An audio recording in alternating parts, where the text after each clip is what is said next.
Hi, I'm Paul Camillos. Join me and my co-host Jacinta Gavin for Series 4 of Shooting the Breeze. We cover women's hoops and women in hoops.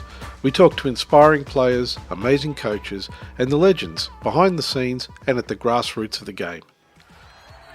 During this series, we'll be covering the FIBA Women's World Cup, where the 12 best teams on the planet are coming to Sydney.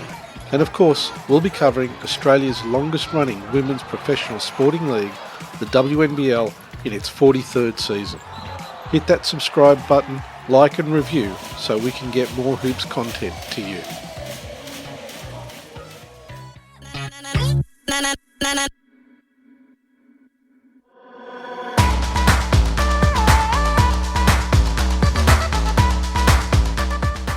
And so she's instilled a way to train, an understanding of what it takes to be a winner, and what that looks like. And I think that just brings a whole level of confidence to this team, which they're going to need.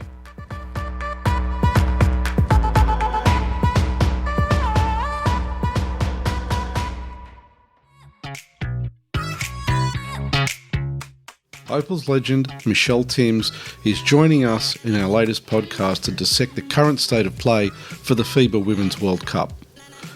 It's the final countdown. As always, Timmsy gives us her valuable input on the Opals, the draw, and her observations so far. She's going to be joining the ESPN lineup of commentators. Timmsy offers us some shrewd pre-World Cup analysis, and like us, she can't wait for the World Cup to begin.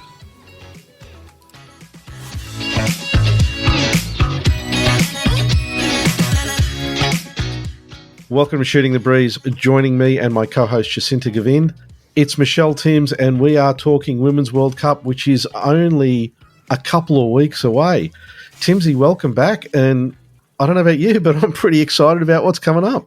Look, I'm excited and nervous, I guess. I'm incredibly keen to see who we are as an Opal unit. It's like going into this, it's felt like I don't know who the Opals are, and I kind of was thinking about it tonight before I jumped on. It's like, well, I still don't know who we are. I haven't seen them enough, haven't been privy to training camps. It was easy back in my day. Who were the Opals? We were a hardcore, high-intensity, great defensive team and a flexible team, but I just don't know, and I'm really looking forward to seeing who the Opals are over the next 3 weeks, and I'll get up there early and watch them play a few practice matches, hopefully, and just like I will try and watch a few of the other teams as they play their little practice matches, friendlies, which aren't friendly at all, and get a sense of each of the teams. As you said, you're not too sure who the Opals are. They're going through a identity shift. Who do you want them to be, or who do you hope that they become? I mean, I think of the great teams that have played, that have worn the green and gold as Opals, and one thing is that they've been great defensive teams. So they need to be a great defensive team. And having said that, that opens a whole can of worms in itself, wanting them to be that because they need to be that. But then the other side of me understands that that's not built overnight.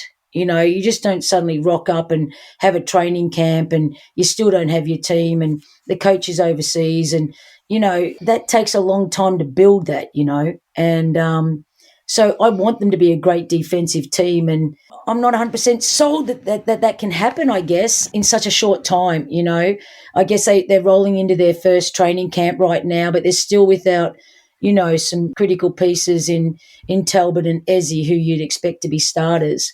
And really, yes, they went to New York, but they didn't have the WNBA players training then. So they still didn't have the full team. And the coach has been overseas and not able to really, I guess, I'm sure Coach Chambers and the other assistants have put in and identified the way they want to be defensively. So hopefully it can happen to some degree. But I just know that they need to be a great defensive team coming into this championship. So I'm incredibly happy with how some of the players have been playing, in the WNBA, particularly Steph Talbot. I mean, her defense over the last, just watching the WNBA finals, and I haven't watched all the team play Seattle, but boy, she's been an elite defender. So that's great.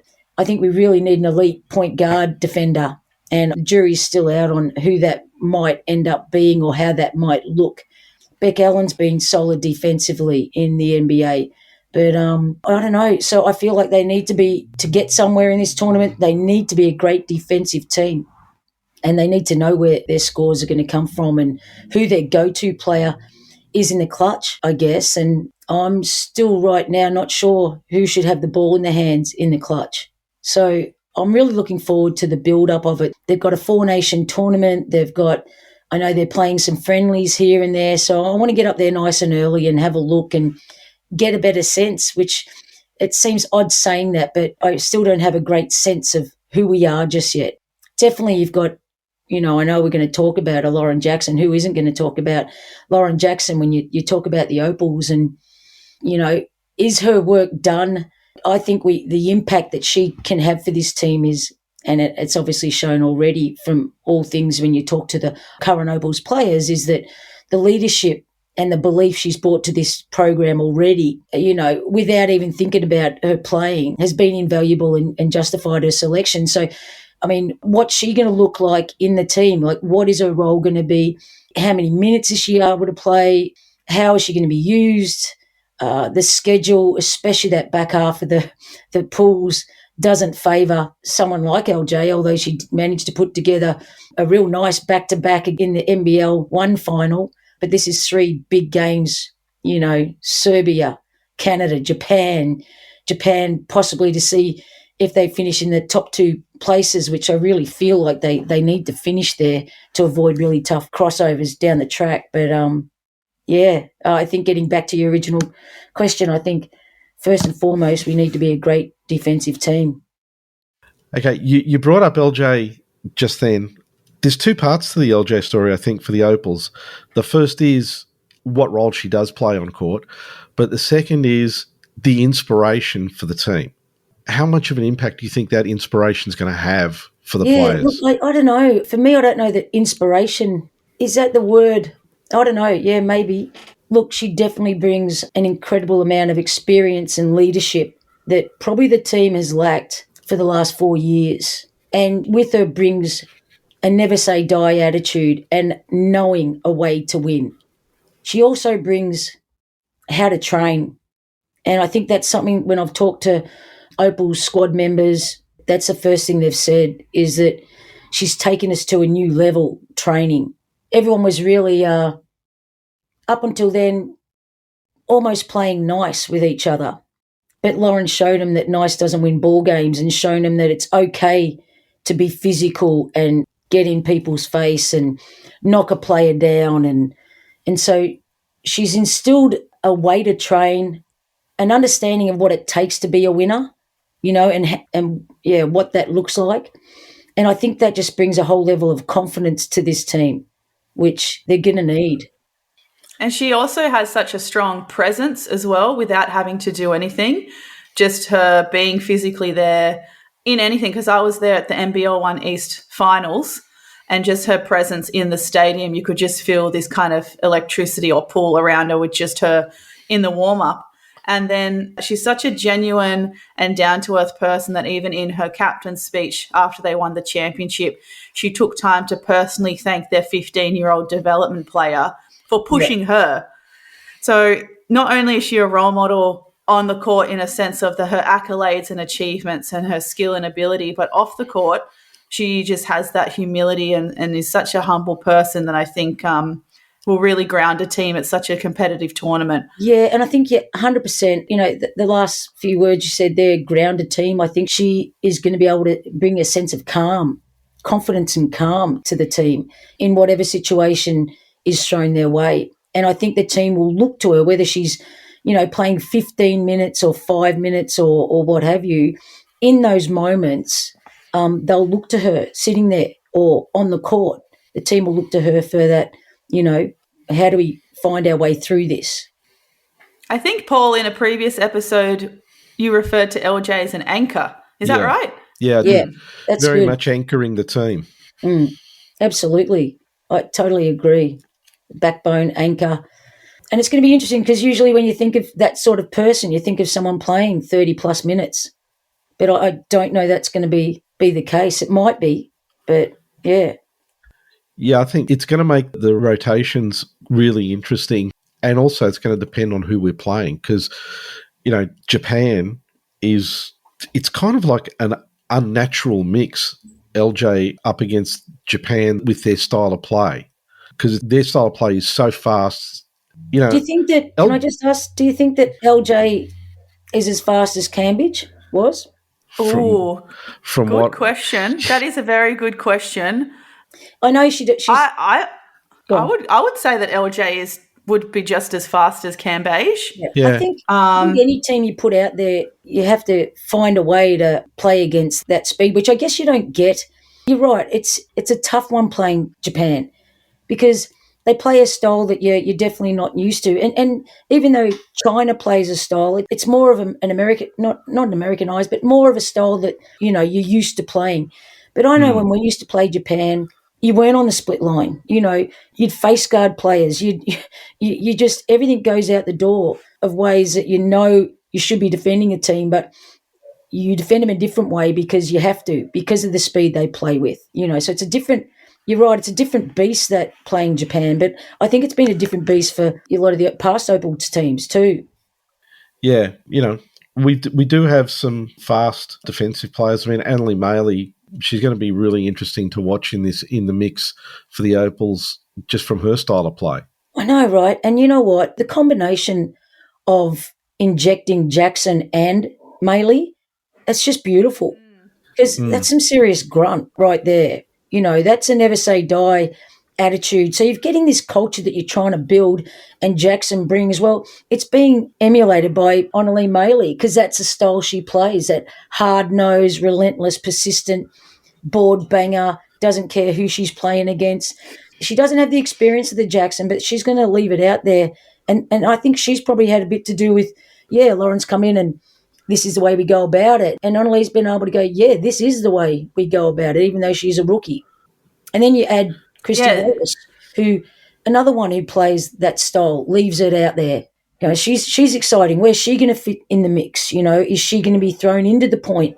Well, you'd think so because, Madgen and her well, we know how it worked with Sammy Whitcomb at the point. I think she can play minutes, but to establish Sammy at the point for any long period of time, I think takes away from what she can offer us on the perimeter and how she can keep teams honest. So, getting back to your point about Annalie Maley and Jacko, and I think Christy Wallace is, the way she plays, and that's going to add to the right direction that the Opals need to head in to get a foot on somewhere around the top four. Yeah, and we've also we've seen some pretty impressive defensive performances from Ezzy in the WNBA as well. Yeah, well, for me, Ezzy's gone from, I probably would have still said a young girl in the WNBL, even though they won the championship, and I kind of felt like she was a bit up and down at times.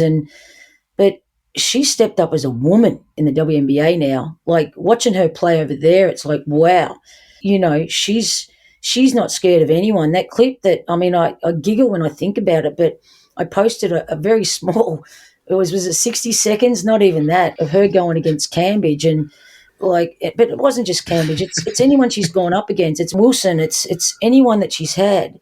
She's got this level of confidence that I haven't seen in her before, and that's really exciting for the Opals program.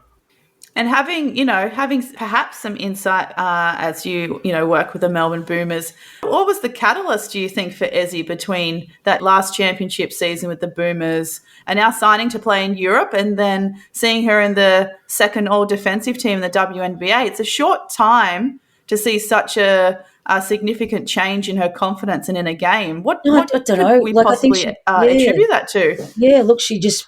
sometimes a penny just drops for players, and I think she just built so much confidence through this WNBL season, that was a springboard for her for the next step. Like her signing in Europe really surprised me, I've got to say.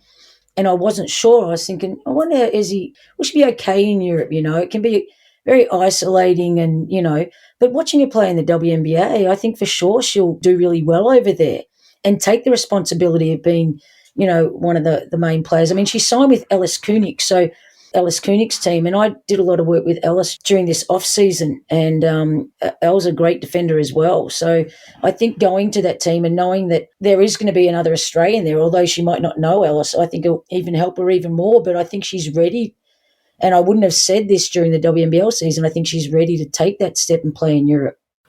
Yeah, she's definitely someone who presents themselves as a very mature young person. So I'm sure she didn't make that decision to play in Europe lightly. Yeah. But as you've covered, LJ, Maylee, Christy Wallace and Ezzy, in a sense, when we were talking in the context of playing against Japan. But 3 of those 4 players didn't play against Japan when we saw them in the friendlies. So I think that given... Maylee literally got off the plane and she played 1 game against Japan and literally had an impact immediately where she was subbed on at a free throw, got an O-board and scored. And the big question there is... amazing. And the question there is too is, we speak about those 3 and what I feel the impact they've already had on the team, but how many minutes are those 3 going to play? It's a real unknown, isn't it, I would love to have seen Ezzy get a few more training sessions or camps under her belt with LJ in the mix. Don't know. I think she's probably I'm not sure, probably am wrong, but this might be the first time her coming back. Yeah, they seem like, it would be a shame if they were passing ships in a sense. Yeah. Yeah, and that's something we've spoken about a couple of times before. That is the scheduling of the WNBA season don't finals. You start me. It's just... You know what? It's just, have at it. It's just wrong. It's, it's arrogance. I'm really, really not happy with the WNBA at all. It's just wrong. No one can justify it. What about TV? What about this? Well, too bad. Move it. It needed to be shifted. They should not be rolling in. And the other thing is it's probably a lot of teams' luck because most of the team will be in the final series anyway of the USA, so that's going to hinder them. And we're not talking about a team that is used to rolling up to tournaments and having played together. This is going to be a team that hasn't played a lot together before, So it's not like you got your Bird and you got your Trossies and et cetera, who just rock up and play. This will be a different look USA team. So I think from that point of view, the rest of us are lucky, maybe peg. Yes, they are great, but have they played a lot together? Have they trained a lot together? But it might just bring them back slightly. Yeah, getting back to the WNBA, it's incredibly disappointing and arrogant, in my opinion. It's FIBA, and they should be working around. And I think could be quite negligent, to have that finishing if it goes to Game 5 and players jumping on a plane and then expecting to be able to play in a World Cup. That's dangerous. I mean, it's not like they're just going on an hour trip, So anyway, I think the WNBA have a lot to answer for, and I hope we don't see it again. Yeah. Yeah, it's. I don't know. What's your opinions? Because, there's... Me personally, we had a long conversation about this with some people from the UK, and, yeah, it's bad. It's not great. Their idea of scheduling is very US-centric and the rest of the world can go to buggery. Yeah. Start the season earlier. I know it harms or play less games or something when this doesn't happen every year, So something needs to... Yeah, we knew the World Cup was on. It got announced literally 2 years ago it was going to be in Sydney. Yeah. We knew it's coming. We know when it's on. We know when it's going to come up. And just like the Olympics, plan around it. Like you said, start the WNBA season earlier if you need to. But it just shows such a disrespect to the sport as well. It's like they're prioritizing monetization and advertising and TV space over the sport itself. Like FIBA is supposed to be our international governing body. And I understand that NBA and WNBA is a whole other beast of its own doing. But, I mean, you would think that those kind of national duties still need to take priority for the sake of the game. 100%. One of the things that was interesting is recently we spoke with Lena Wallen-Cancey from FIBA. And one of the things she talked about was that, EuroLeague, in her mind, is a better league than the WNBA. And also, that being the case, is this a case of, WNBA is still trying to establish itself and legitimize itself, given that there are other leagues out there that people see as being equally strong or better? Yeah, I don't know, because it's the first time this has happened, correct? Like, it hasn't bumped into each other as badly as this before. Not that I can remember. So I'm not sure what their thought process is, and I'd hate to guess. Fair enough. I know it's a bit of a soft answer, but anyway. That's all right. I just feel it's arrogant, and I'm really disappointed in what's occurred, the way it's rolled out. And I think, as I said, it's negligent and it's dangerous. Yeah. If it goes to Game 5. Yeah, it's going to have impacts all around the place. Let's have a look at a couple of the other teams that, there's a couple here that are interesting. It's Belgium, obviously, are going to be strong. What do you think? Belgium will be great. You know what? I just watched, I'm trying to watch as many games as I can get my hands on at the moment. There's not many there, but anyway, Belgium versus Serbia. And that was fantastic. The intensity, that was on the 21st of August or something like that, I think. And the intensity level was just, and they both, not Serbia, but Belgium have, players to come back in, but I was so impressed with Belgium and equally as impressed and scared of Serbia. I sat back ages ago saying, it's realistic, we should finish in the top 2 of our pool, but geez, I don't know where to start with these two. The defensive intensity was, I hadn't seen a game like it. Like, we know how Serbia play, but Belgium matched it. Belgium were up full court in Yvonne Anderson's grill, and it was a great game to watch, and I was like, oh, wow, that intensity, how are we going to handle that intensity with a known handler? Who is that handler going to be? Are we going to try and, get a bigger player to bring it down? What are we going to do to, but then you get a bigger player to bring it down, then they've got to get it off to the point guard. So what way are we going to combat that? Is somebody going to be able to handle it, be confident enough to handle it, pressure down the court? Yeah, but Belgium was really good. They looked great, and Serbia looked super. And Yvonne Anderson, she showed a little bit of weakness in the game that I thought, oh, that's interesting. But do we have that dogged defensive player ourselves that can get up in her grill, take her space away, turn her, and just make her feel uncomfortable? Well, we haven't shown that yet. So, and for me, she's a real, if we can take her out of the game, you've got a good chance of winning it. I know Serbia have great players around, on the perimeter, etc., but I think that for me, she holds a bit of a key to shaking them down. Okay. What about the idea that, where you've got a team where they depend heavily on one particular player? So it's like, okay, this is the player that's going to really make things happen for us. If we are able to shut them down, then it gives us an opportunity to be able to advance. Are there any teams where you see that? Yeah, I don't know that there's many teams. Look, even having said that about Anderson, you can slow her down, but there's still got a lot of talent. You look at France. France has Johannes. Unfortunately, Sandy has played her into some serious form, and she's a new look player to what she was at the qualifiers. But it's still a lot to be. Do we know?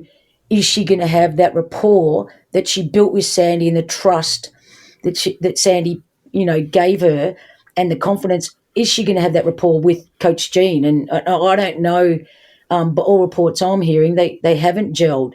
And her being away probably hasn't given it time for them to gel, France is another interesting team, and they're not all about Johanna Shaw. And I feel like she's almost been a little too inconsistent in the last, at FIBA World Cup qualifiers.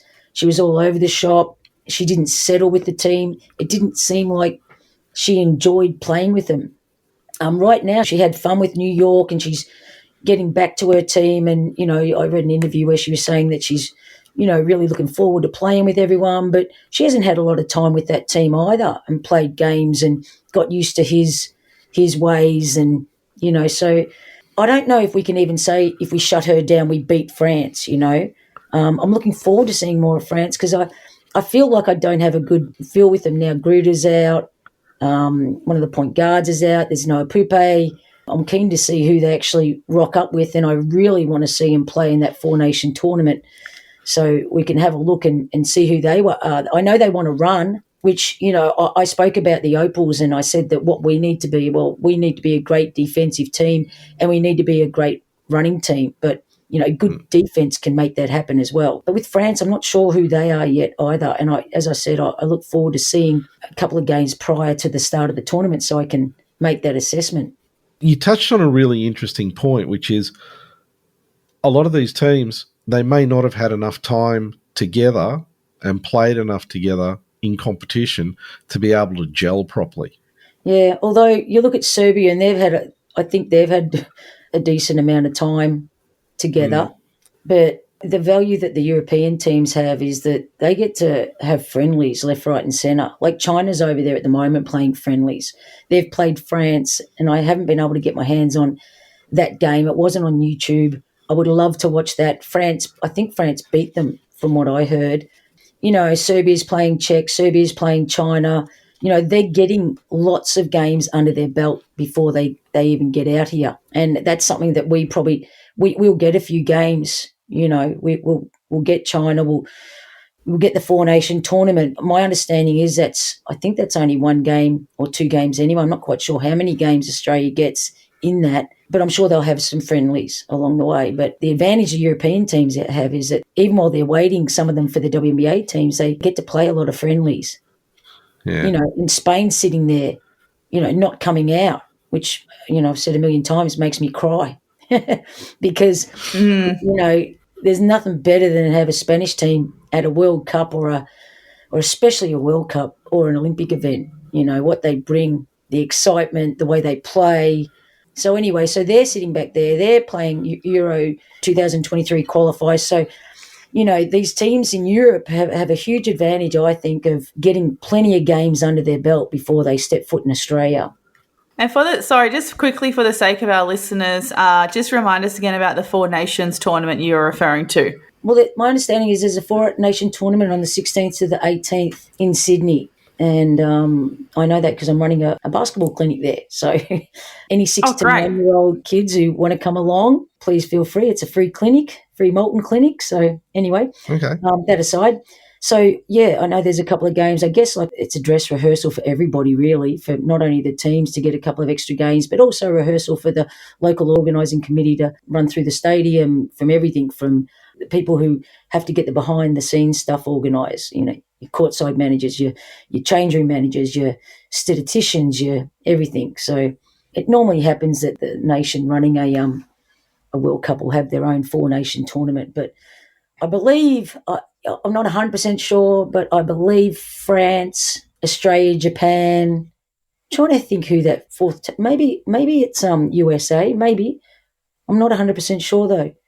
But I guess they'll be hoping they won't have a team if it's that early. If the WNBA goes to 5 games. Yeah. So I'm not quite sure who that fourth team is. Okay. Now I got a question. I hope I can answer it. You have a tricky one. No. I got a question from some people that I've been talking to over in Sarajevo. Oh. Their question is, what do you think about the team from Bosnia and Herzegovina?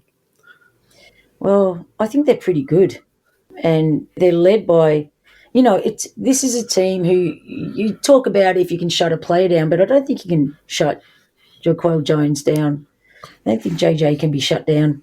And what they have is they remind me of Serbia in the way they play. They play hard-nosed, gritty, blue-collar hoop, and they complement Jones, and that's why they're there, and that's why they were successful at the qualifiers. I really enjoyed watching him play in Asia in that qualification, and the pieces they had around JJ were really good. So I'm looking forward to seeing what upsets. Can they finish in the top 4? Well, maybe, There's USA, China. Help me here, people. There's who else is in that pool? Well, they should. Belgium. Yeah. Belgium. Korea and Puerto Rico. Yeah, so for me, they finish in the top 4 in that pool. So I really like them. I really like the way they play it. I like the way they are. I mean, look, I'm a defensive. I love D. I love a hard nose. I love blue collar, and that's what they reminded me of. Okay, you got to put a smile on a whole lot of faces over in Sarajevo, I can tell you with that comment. Oh, well, I'm not just saying it because I know they asked the question. As one of my teams, I'm excited to see play. They're one of them. I think they'll cause an upset here or there. Where do you guys think they might finish? I think you're right. I think they definitely have potential to finish top 4 in their pool. Yeah, no question. And like you look at who's going to end up in the top 4 in both pools, and then when you start getting into the finals, as you start working through there, it's like, man, depending on who ends up where, there's going to be some really interesting matchups that we're going to be seeing. Yeah, 100%. And you know what? That's why, I mean, look, it sounds like a stupid comment, but every game's so critical for the Opals. That first one against France, yeah, they absolutely need to win that game. I mean, it's not all doom and gloom, but they've got 4 more, but they need to, or is it 5 more? 5 more, I should say. No, they got Mali, the second game. Then they've got the big 3. Yes, 5. Yeah, Serbia. And then they got to back it up against Canada, who I'm unsure about Canada. Like originally I just had them, like didn't even think about them in the 4 at all. And but the pieces they're pulling back together, it'll be interesting to see. It'll be interesting to see if Kia Nurse can go. If she hasn't played much hoop, Carlton's back. It'll be interesting to see how they go. But for the Opals, getting that game 1, then they get Mali, which sorry for being, they get them. And then the Serbian game, I mean, for them to finish in the top 2, which is what they want to do, that Japan game by that stage is going to be really, really that team that you don't like playing, especially at the end of the tournament, and they have you running around. That's going to be a massive game. And even having France as the first game of the tournament is also tough because it's just for that mental edge as well. Any game, going into any tournament of any level, that first game, you want to get under your belt just for the mental edge as well. So I feel like if the Opals can get France and have that really good positive mindset from that win, I know we have Mali in between, but I feel like that is going to boil over into their preparation 100%. And their mindset against Serbia. Yeah, totally. And then they get the day off, as everyone does, before they play Serbia, which is ideal. Yeah, definitely. I mean, I was looking through who plays who, day what, and, our run is, as I just said, it's France, Mali, rest day, Serbia, Canada, Japan. France have got Australia, Canada, Mali, Japan, Serbia. I think I like France's draw. Japan have got Mali, Serbia, Canada, France, Australia. That's as tough as ours, Serbia's got Canada, Japan. They've got a nice draw as well. Canada, Japan, rest. Australia, Mali, France. To me, that's a favourable draw for them.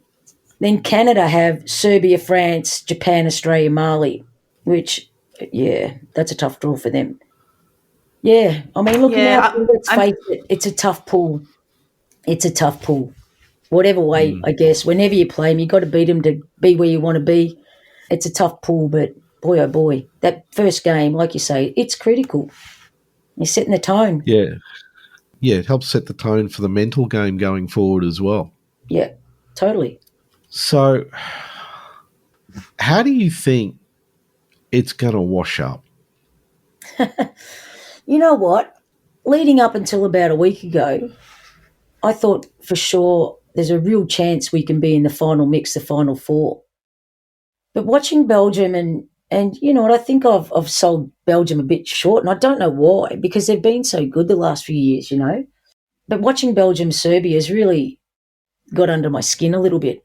I'm really looking forward to watching a few more games on YouTube because that worried me, and the style, I got reminded about the intensity, the defensive intensity that teams bring, and now, the team that we've picked without real, in-your-face type defender of any type, and can we get the ball? How are we going to handle the ball down the court against these teams? I'm sort of backing back a little bit, not going to put as much pressure on the Opals as what I had beforehand because, to be honest, I'm not sure now. I'm not sure if that was realistic, without putting an incredible amount of pressure on them. So, I mean, the other thing you can talk about, which has been running through my mind, is it better to play Serbia early on, a team like that who, let's face it, foul relentlessly and challenge the referee and challenge the way the game's officiated.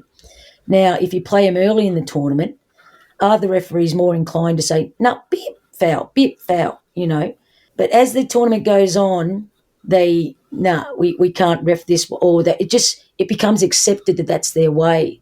So later in the tournament, I think Serbia, in my mind right now, is that they're deadlier later in the tournament as the officiating starts to accustom to the way they style of play, relaxed, not relapse, So that's a whole nother conversation too. When you think about the way a team like Serbia does go about the game and really challenge the way the game is allowed to be played. Yeah, I think, and what you said as well, I agree with. The biggest worry I took away from, or the biggest concern I took away from the Opals friendly games against Japan, and now given that both of those squads that played at the friendlies earlier this year aren't the same squads that we're going to be, or rosters we're going to see at the World Cup. Yeah, the biggest concern for me with the Opals is, like you said, bringing the ball up the court under that relentless full court pressure, and especially half court traps. Like, we really struggled against a half court trap, and I'm not too sure. And we played 3 games.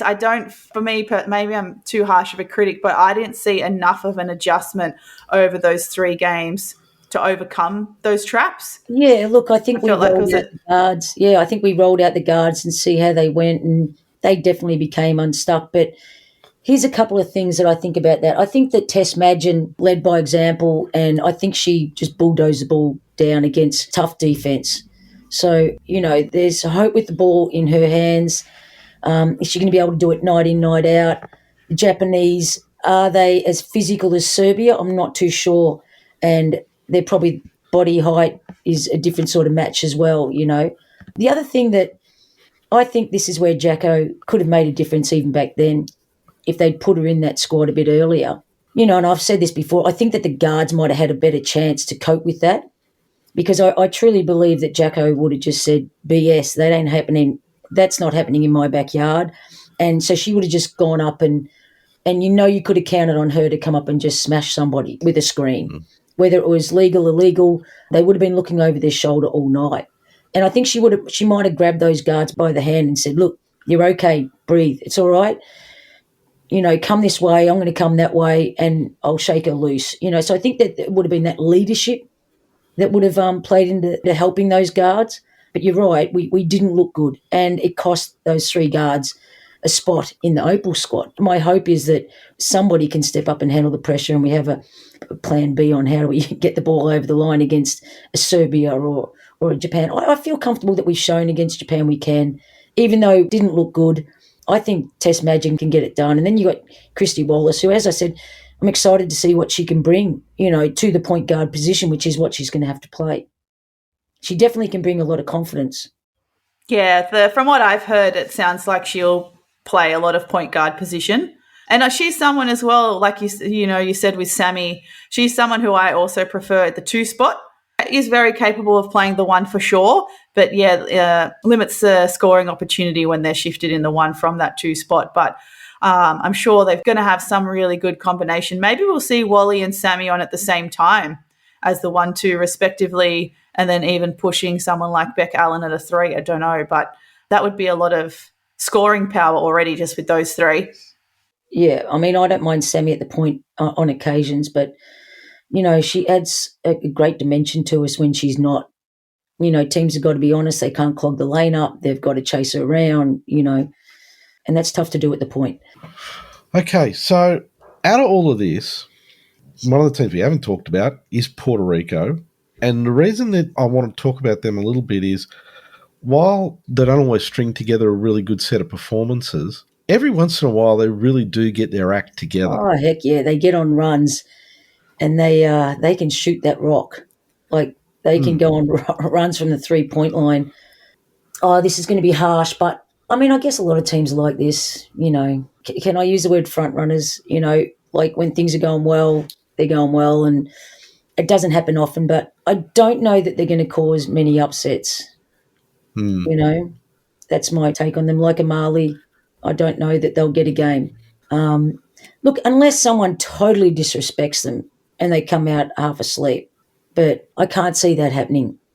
I could see them maybe giving Korea a bit of a run for their money. Sorry, yeah. That's the one, Korea. Yeah, Korea, we're a bit up and down in the Asia Cup qualifier, and I don't know how much of that roster will be at the World Cup, but they were a bit up and down at the Asia Cup qualifier, so I could see, that's a good call. Yeah, that's a good call. I've totally forgot about Korea, so I reckon you're right. That'll be a good game. I'm not used to having 6 teams in a pool. I'm so accustomed to having like 4 pools of 4 or something. So I have to keep reminding myself it's 2 pools of 6. I love it. I love the World Cup. I love the 2 pools of 6.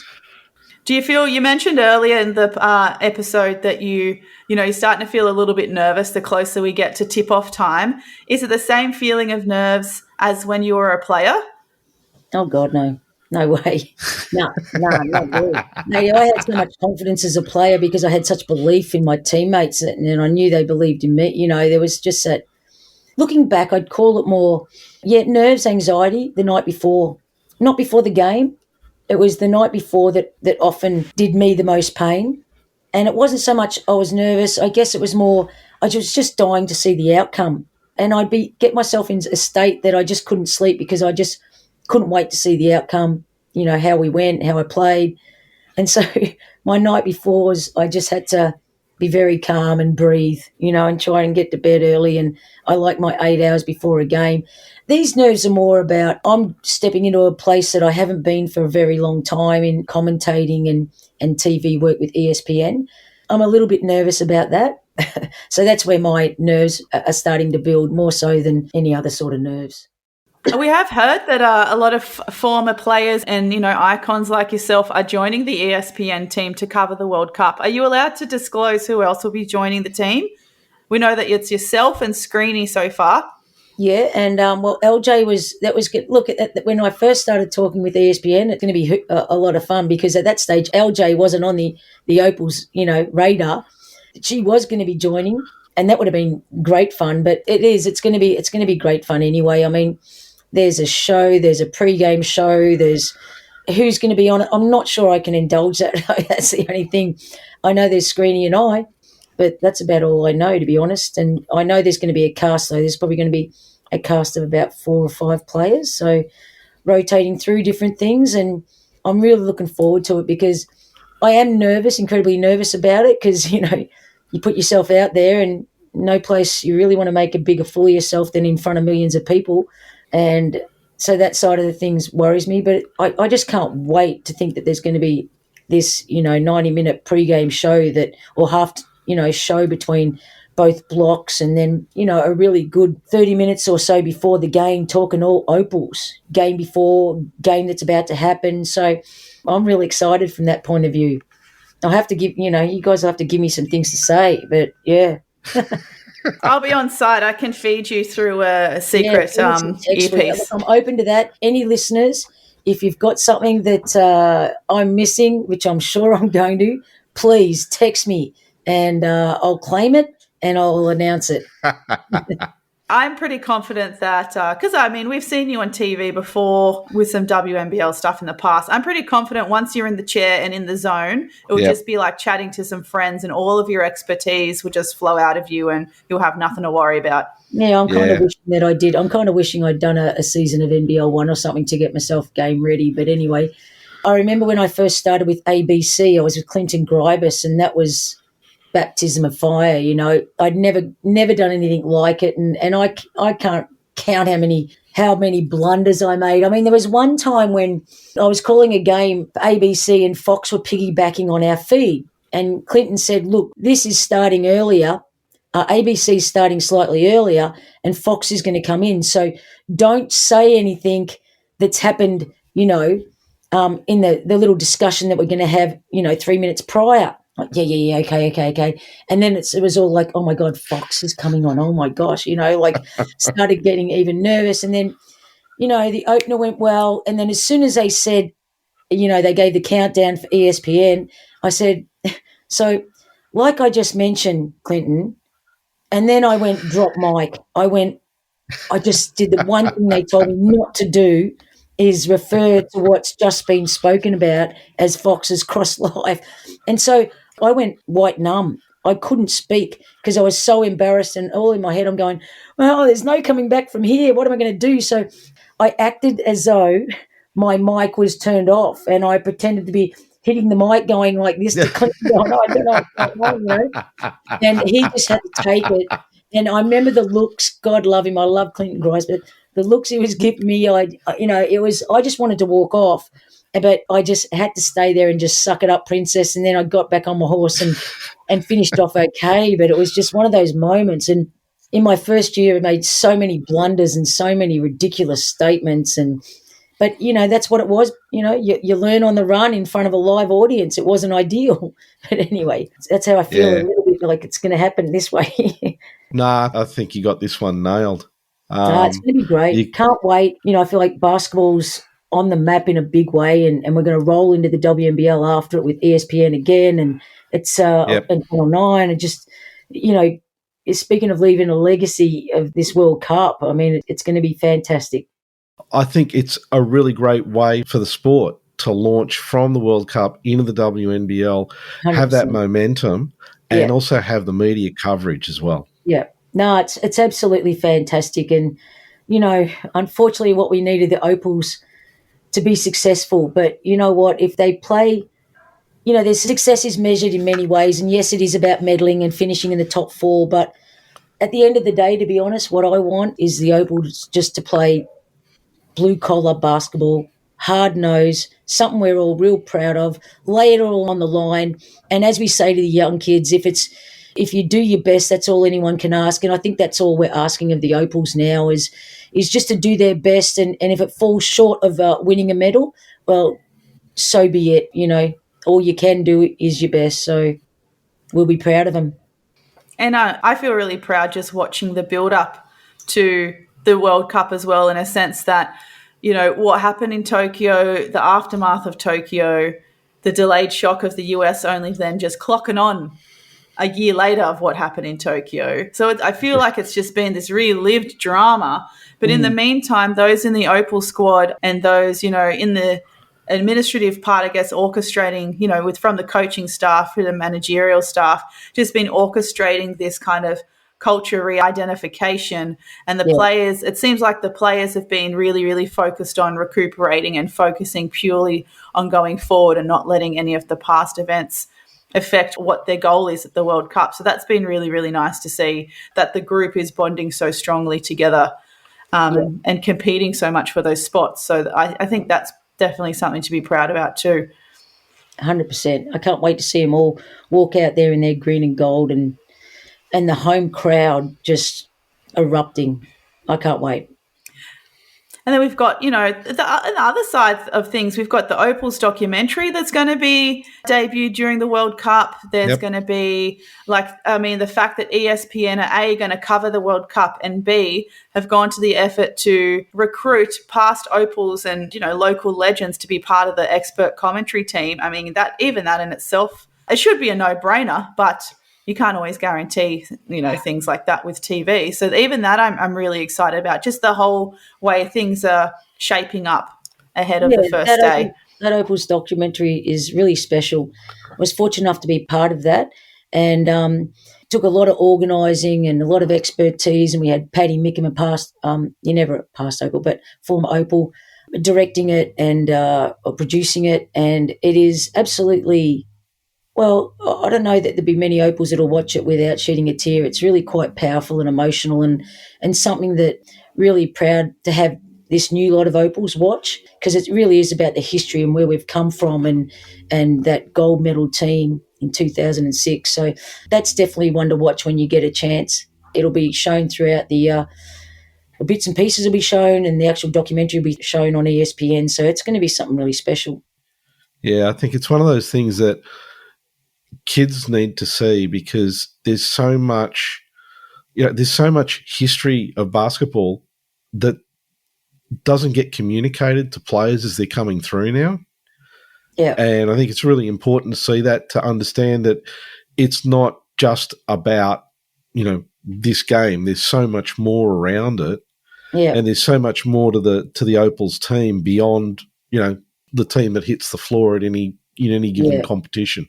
Well, there's just a beautiful story, 1957 onwards. It's great. It's really good, and I'm not going to give too much away, but it's great, and it pays homage to the women that went before and made it all possible. All right, so Timmsy, we will definitely be seeing you somewhere around at the World Cup. Can't wait to hear your commentary. Oh, shut up. And, can't wait. This next 2 weeks is actually, I know it's going to actually go slow because I can't wait for the competition to start. Oh, no, see, that's where you're wrong. I reckon it's going to fly too fast. There's so much to be done before then. And 100%. I'm heading up on the 14th, and I need to get my fill of and feel for the teams. And, it's one thing reading about teams. It's another thing seeing them live and getting, having your perspective of what you see rather than having it hand-fed, So I can't wait. It's going to be a smorgasbord during, 11 days, 10 days? Yep. Of the World Cup and leading into it. If you're in Sydney, you're very fortunate if there's any open games to go watch prior to the World Cup. And I know coming from down here in Melbourne, there's a number of people, like there's busloads of people coming up to Sydney and young kids excited to be able to get this, once in 30-year opportunity or however long it's been since the last one to watch a World Cup in their own backyard. It's great. Okay, Timmsy, thanks so much for your time. It's always great talking to you. And like I said, for the World Cup to start and we get to see how it all unfolds. Yeah, can't wait. Good luck, guys.